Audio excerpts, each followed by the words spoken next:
It's a new day with new opportunities. Take advantage of the resources currently available to you and make the most of them. Thanks for joining us here inside Jamaica Magazine. I'm Twyla Whelan. We have a lot lined up for you in today's show, so don't go anywhere. We'll be right back.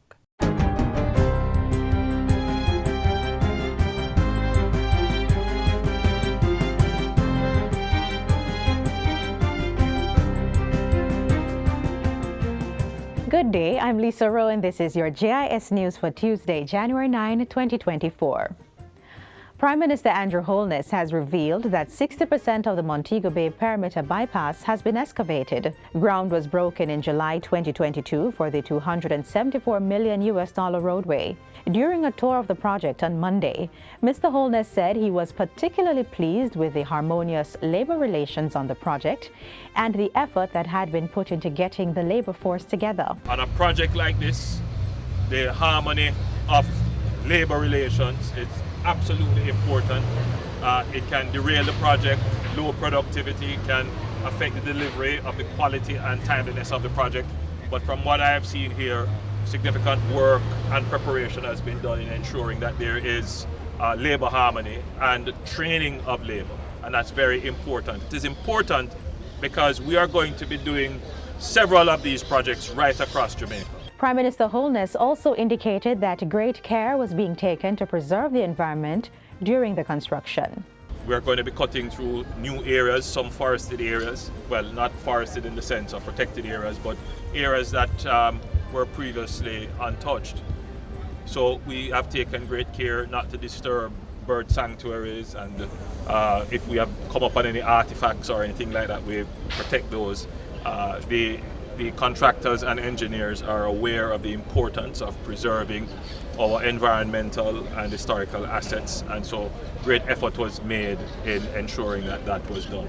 Meanwhile, the Prime Minister says the Montego Bay perimeter bypass will add a new phase of development to the city upon its completion. The new roadway is expected to divert approximately 5,000 vehicles from congesting the town. Apart from the benefits to the general public, this will also allow tourists to get to their hotels from the airport in a timely manner. This project is going to lift the city of Montego Bay to a new level of development. I can only, as I stand here, vision what that is going to be. It is going to open up new opportunities for housing, because as we open these corridors to put in the new road, new lands become accessible. So housing will be, in my view, the next phase of the new investment in St. James. But outside of that, industry will also grow. The project will improve 14.9 kilometers of the perimeter road. It will also improve the Barnett Street to West Green Avenue roadway and 10.5 kilometers of the Long Hill bypass, which will carry you through into Westmoreland. The National Housing Trust is urging employers, employees, and self-employed persons to provide accurate information when making contributions to the NHT. Assistant General Manager for Compliance Management, Damian McNally, says this is important to avoid delays in accessing refunds, which are due 8 years after the first contribution was made. Mr. McNally informs that data integrity is one of the main reasons why persons have experienced difficulties in getting their refunds. A lot of times when it is that you have difficulty in getting your refund, most of the time it's a matter of data integrity. Whether the NIS number is incorrect, whether there's an issue with the TRN or the names, right? And it's an automatic process. Our process is electronic, and so therefore, if it is that the information doesn't match that what we have on a record, then there will be a challenge. For this reason, the Assistant General Manager emphasizes that employees must provide the right information to their employers, who should make certain to submit the correct details to the trust.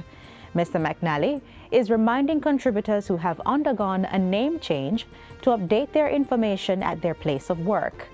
This is in addition to changing the name on the National Insurance Scheme NIS and Tax Registration Number TRN cards.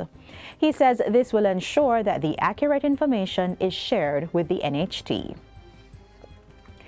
And finally, Governor General Sir Patrick Allen is reminding members of the judiciary that their roles are not just titles, but sacred trusts for the Jamaican people. Sir Patrick was speaking at the swearing-in ceremony of 12 appeal, puisne and master in chambers judges on Monday at King's House. He encouraged the judicial officers to continue embodying the principles of fairness, impartiality and rule of law. As you embark on this solemn journey, remember that the administration of justice demands wisdom, patience, and above all, a deep sense of humanity.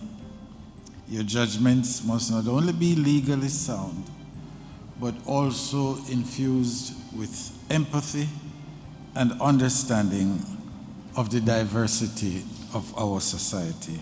Meanwhile, Chief Justice Brian Sykes said the judges being sworn in were among the best performers and qualified individuals within their field. And so, Your Excellency, you can be assured that the persons here this morning are among the best performers, qualified persons from those who have applied for judicial office. And that's it for JIS News Today. I'm Lisa Rowe. Thanks for watching.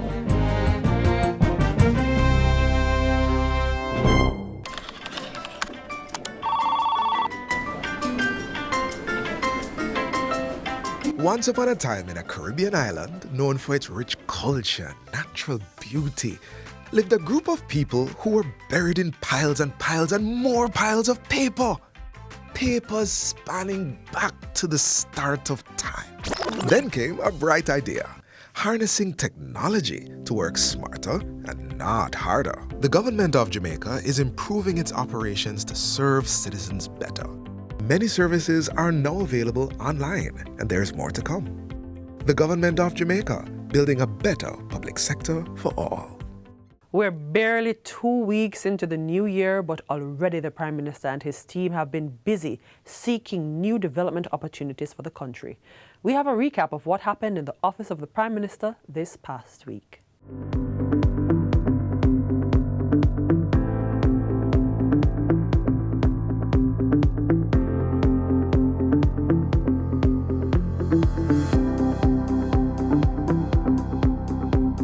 Prime Minister Holness seeks divine counsel as the government enters a new calendar year. And I ask you to pray for Jamaica, land we love. Calls for unity to tackle violence in the society and outlines bold plans for economic and national development. All Jamaicans must produce more in 2024. These and more coming out of the office of the Prime Minister last week. You're watching Jamaica House Weekly. I'm Warren Bertram. On January 1, Prime Minister Andrew Holness made clear the government's agenda for investments in key areas of national development for 2024. Among them is a deliberate focus on increasing productivity to drive economic growth. All Jamaicans must produce more in 2024. We will seek to gain greater efficiencies in service delivery and output through greater integration of technology and business process engineering in the public service. So in 2024, we will further expand economic activity and make the necessary investments in human capital and security to support economic expansion. Another area of priority is the build-out of a comprehensive social services response to crime and violence. This will target education and youth services, social partnerships with faith-based and non-government organizations, and social safety net support for at-risk groups. Therefore, in 2024, my administration will focus on reducing violence, building our social and emotional intelligence and human capital, strengthening our families, and promoting peace in our land. A national policy will also be established for the provision of housing for tourism workers. Partnerships will be forged with hotels, the National Housing Trust, Housing Agency of Jamaica, and private developers. Mr. Holness says major hotel chains have committed to constructing over 2,000 residential units for industry employees. As our tourism industry expands, we must ensure that the people get more of the benefits and that we take a longer and more sustainable view of the tourism product. We will not only build hotels, but we will build the community around them. In the area of healthcare, ground will be broken for the expansion and refurbishing of the Spanish Town Hospital. Prime Minister Andrew Holness highlights other initiatives to come on stream. We will also go to procurement to build the most advanced primary care clinics in Portmore and Old Harbour. We have started the digitization of health information systems, and the Maypen Hospital will be the first facility to go live on this digital health information platform. Addressing road infrastructure, the Prime Minister says government will target repairs to local and community roads through a $20 billion budget allocation. You will have a say in which roads should be repaired first from the allocations, and your elected representatives will be tasked to hold community consultations. Other works on schedule to begin this year are the widening of Grange Lane in Portmore, along with a new entrance to Portmore off Mandela Highway. We will begin work to widen the bridge on Washington Boulevard, and plans are far advanced for procurement of works to improve Tom Redcombe Drive and Lady Musgrave Road in Kingston. Motorists will be able to use the Maypen to Williamsfield leg of the East-West Highway toll-free until March 31 this year. Early this year, we will open the dualized highway from Harbourview heading to Yallas, along with several segments heading to Port Antonio. Prime Minister Andrew Holness also started the new year on a spiritual note. I look forward to worshiping with you. It is a source of rejuvenation, but it is also a good way to start the new year. He was speaking at the National Day of Prayer, Heal the Family, Heal the Nation service on Wednesday. This fourth staging of the annual event was put on by the Jamaica Umbrella Group of Churches and Power of Faith Ministries International. The Prime Minister used the occasion to call for a unified effort to reduce violence in the society, particularly interpersonal conflicts that can result in murders. And I firmly believe that in all our hearts, we want the same thing. We all want peace in our country. We all want to be able to live in some form of comfort. We all want to be gainfully employed in doing something from which we can earn an income, from which we can meet our expenses. And if we focus on those two things as a people, we can achieve that. Mr. Holness says he has received a preliminary report from the National Violence Prevention Commission and will begin assessment to determine strategies for implementation. He asserts that the work towards restoring a sense of peace in the society will take on a joined-up, non-partisan and non-political approach.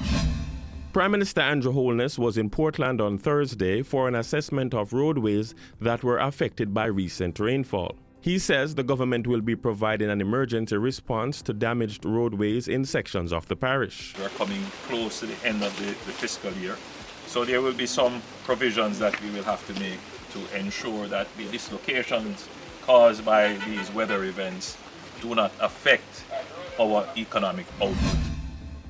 2024 will be Jamaica's year for prosperity, growth, and development. Prime Minister Andrew Holness made that declaration for the nation as we transitioned into 2024. He was ringing in the new year with patrons at the UDC Fireworks Festival on the Kingston waterfront. Mr. Holness wished good things for citizens and congratulated the UDC on a well-executed, coordinated fireworks event in Ocho Montego Bay, and Kingston. 2024 will be your year when your dreams and visions materialize and come to reality. I want to take this opportunity to thank the board and management of the UDC and all the sponsors for putting this event on. And that's it for Jamaica House Weekly. Be sure to join us next time for more of the news stories coming out of the office of the Prime Minister.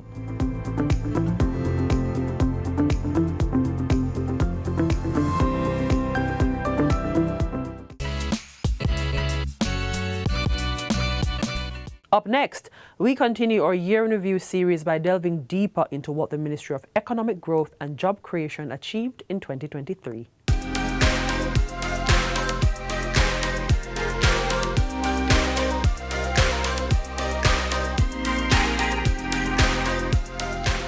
In 2023, the government embarked on a major push to improve Jamaica's public thoroughfares. All 4 lanes along the Harbour View to Yallahs Bridge leg of the Southern Coastal Highway were opened for use. As part of the Southern Coastal Highway Improvement Program SHIP, the National Works Agency NWA began the multi-million-dollar lighting component along the road from Harbour View in St. Andrew to Yallahs in St. Thomas. The 17-kilometer stretch was outfitted with 400 light poles. Several other milestones in roadworks and highway expansion were achieved. It gives me great pleasure to officially open the Maypen to Williamsfield Highway. The vision is to create a transport network that is safe, efficient and reliable to meet Jamaica's economic and social needs. When we look at what we have achieved in terms of the new social housing program, to date we have over 177 units constructed, and there are 57 more units under active construction at varying levels of completion. I am very elated because this is a dream for me and my family. It is my fervent commitment to have this done for every single Jamaican. The delivery of houses continued to be the priority of the National Housing Trust. The progress achieved and the government's commitment to build 70,000 houses. With current developments completed, under construction, in negotiations, budgeted, or in planning and design, we have in train 57,212 units of the 70,000. A new interest rate band was introduced and took effect on July 1, 2023. At the same time, the NHT loan limit was reviewed, with single applicants now given access to $7.5 million, up from $6.5. A single contributor buying a house valued at $12 million may access up to $8.5 million, while 2 persons applying jointly can get funding of up to $15 million. The NHT policy allowing up to 3 contributors to co-apply for a single NHT scheme unit bearing 2 bedrooms or more was revisited. Other loan limits and minimum wage housing grants were also increased from $2.5 to $3.5 million. And the increases continued, with the ceiling band for the Housing Microfinance Loan Program more than doubling. The maximum loan limit for the program moved from $1.5 million to $1.9 million. So you can see that the NHD is trying to find all ways possible to give our low-income earners an opportunity to own their homes. The National Land Agency (NLA) undertook surveying, mapping, adjudication, valuation and registration of 1,000 parcels of land in St. Elizabeth for the National Irrigation Commission project. We have been involved in the revision of the policy framework and procedures manual for divestment of government-owned lands. What we are doing is to establish ownership in a formal way, using the systematic registration of title. We would have looked at and implemented projects that focus mainly on community upgrading, beautification, and transforming the images of urban communities, and through that we have done the zinc fence removal. We have looked at installation of solar lights. And construction of the new Morant Bay Urban Center and the Port Antonio Bound Brook Industrial Estate were far advanced in 2023. Water was big on the agenda for 2023. In the pursuit of our articulated water goals, in the tabling of the National Water Resources Master Plan for Jamaica and the tabling of the Rainwater Harvesting Planning Guidelines. 30 new Isuzu pickup vans valued at $200 million were added to the NWC fleet to boost its operations island-wide. We have committed to ensure that the National Water Commission has the equipment it needs, has the skill sets it needs, but we know that with skill sets you require the appropriate tools. 3,000 black tanks with a capacity of 400 gallons each were distributed under the pilot phase of the Rural Water Household Resilience Program. Several water projects were commissioned throughout the year. In St. James, we commissioned 300,000 gallons of secondary storage in the community of Adelphi, creating significantly more water resilience for the community there. A notable environmental organization acknowledged Jamaica's standards for forestry stewardship.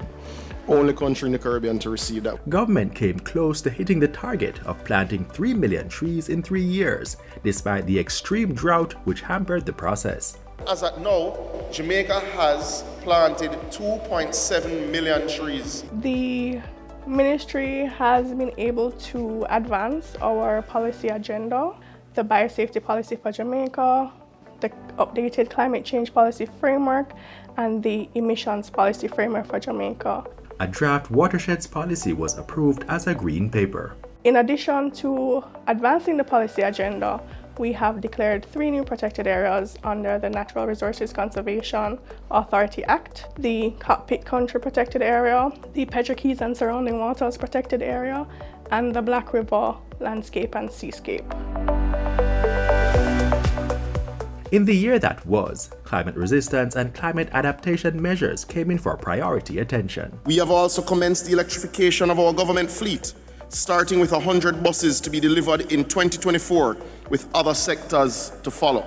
And the progress? Jamaica is now preparing its national adaptation plan, and we are exploring initiatives at the local and subnational levels. On the meteorological side of things, we have managed to develop our network of weather stations across the country, just so that we can properly monitor what is happening over the country and around the country.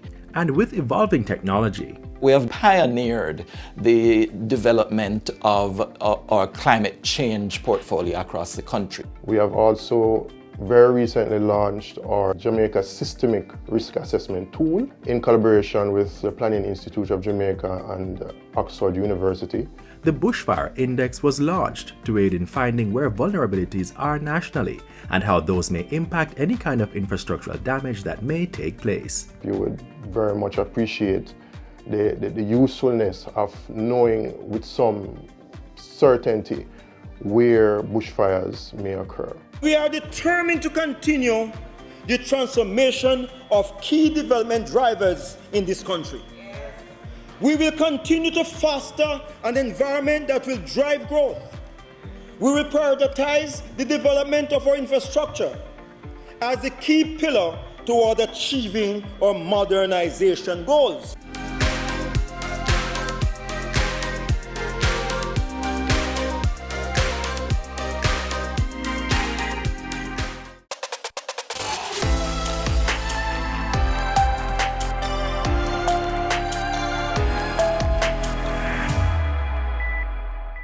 No child gets left behind. A popular saying that the principal of the Kalalumu's Basic School lives by, as she saw the need to implement a breakfast club to facilitate one of the most important basic needs of children. Welcome to Kalalumu's Basic School.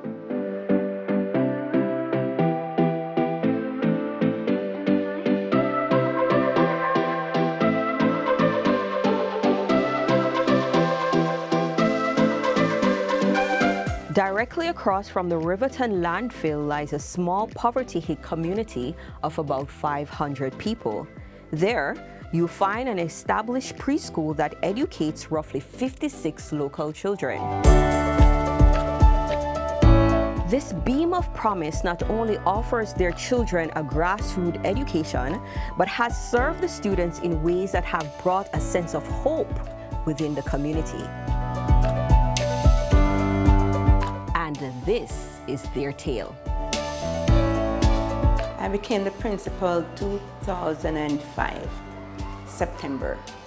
When I came here, the Kalalumu's Basic School was governed by St. Patrick Foundation. We have 2 rooms, 1 kitchen and 2 bathrooms. So coming to Kalalumu's Basic School, it was a little new thing for me because where I was before, I had my own office.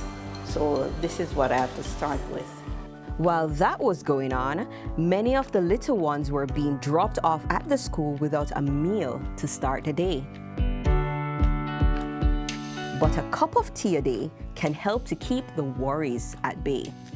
I have 6 children, and 4 of my 6 children came here. Sometimes I don't have anything to give my child to come to school. So when Miss Black keep the PTA meeting and suggest about the breakfast club, I just said I will volunteer because I know sometimes we really don't have the breakfast to let them come to school, and then sometimes we not even have the breaks. Miss Black realized that I can cook, so she offered me the job and I take it. Sometimes with the porridge for breakfast, we will do fried dumpling and cinnamon. Sometimes it's just like omelette, egg omelette, Milo tea. But one particular morning, I was very busy going from the kitchen to the office and through the classrooms. I was going on my way to my office. But I looked around and I saw this little one, his face looked droopy. And I turned around and said, "You're okay?" And maybe he was trying to explain, but he was so ill. And I said, "You feel sick?" And I said, "Did you have breakfast this morning?" But he did not know what I was asking about breakfast. I said, "You drink tea?"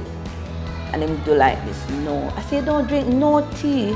I said, "I'm gonna give you some tea." So I rushed to my office and coming out back to go right to the kitchen to prepare something for him. And I hear like, no, somebody vomit up. But his mom didn't left the compound as yet.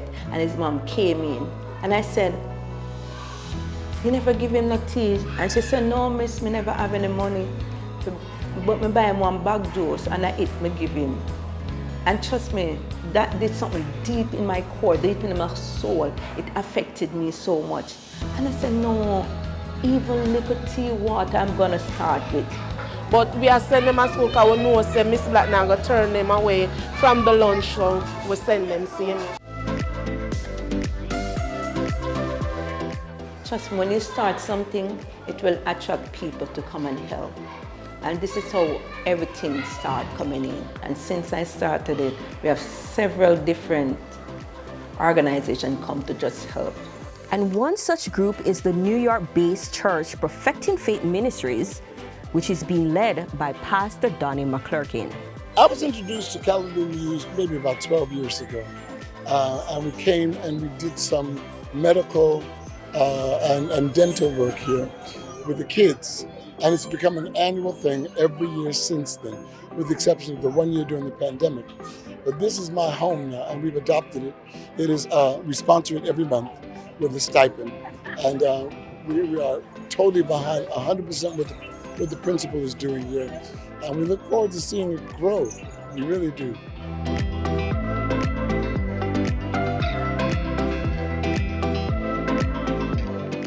This basic school, this is where I'm working it for it to be. The uptown basic school, the prep school in a downtown setting where it is affordable for children to come and get a sound education, nice meal, good and clean environment. So I'm not the principal that really stay in the classroom and the business with school business. No, I'm business with the community business because that's where it starts first. If I want to change a nation, if I want to empower and grow a champion, I have to be involved in the life of the people.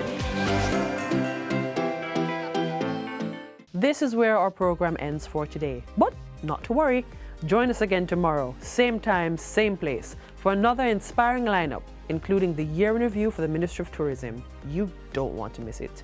You may visit our website, jis.gov.jm, to rewatch this show or the many others we have there. I'm Twyla Whelan. Thank you so much for watching.